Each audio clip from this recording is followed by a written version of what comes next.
বাংলাদেশ দলে প্রতিভাবান ক্রিকেটারদের একজন লিটন দাস। তবে আন্তর্জাতিক ক্রিকেটে প্রায় 10 বছর পেরিয়ে গেলেও নিজের সামর্থ্যের শতভাগ দিতে পারেননি।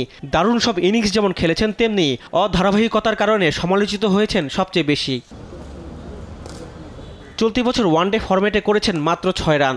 এত বাজে সময়ের পরও রয়েছেন জাতীয় দলে। টেস্ট আর টি-20তে যেখানে ধারাবাহিকতা কিছুটা হলেও ধরে রেখেছেন, সেখানে ওয়ানডেতে কিছুই করতে পারেননি, বিশেষ করে নতুন বলে ব্যর্থ এই ডানহাতি ওপেনার।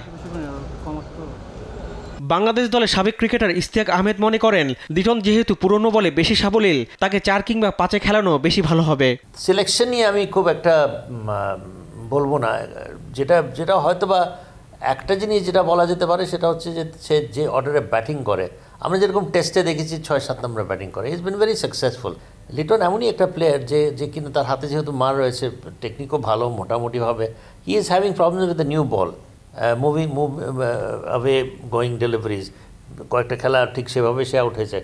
আমার মনে হয় যে হয়তো বা উইদিন দ্য টিম তাকে যদি নিচে খেলানো হয়, তাকে যদি নিচে খেলানো যেতে পারে, you have a solid batsman going at number 5, number 6, হাতে মান রয়েছে, আমরা টিম অ্যাফোর্ড করতে পারে এই ধরনের একটা প্লেয়ারকে নিচে যেখানে প্রয়োজন আছে মেরে খেলার, সেখানে যদি লিটনকে যদি খেলানো হয়, আমার মনে হয় যে সেক্ষেত্রে জাস্টিফাই করা যেতে পারে। তার সাবেক এই ক্রিকেটার মনে করেন, মাহমুদুল্লাহ মুশফিকদের বিদায়ের পর সেই জায়গা পূরণে লিটন ভালো অপশন হতে পারেন।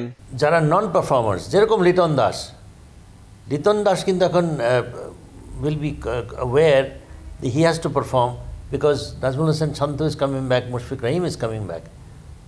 So এখানে পারফর্মার্সের সংখ্যা এমনিতে টিমে আছে। এখন এরা চলে আসার পরে এই ধরনের প্লেয়ার যারা রেগুলারলি কনসিস্টেন্টলি পারফর্ম না করে, তারা কিন্তু চিন্তায় থাকবে তাদের জায়গা নিয়ে।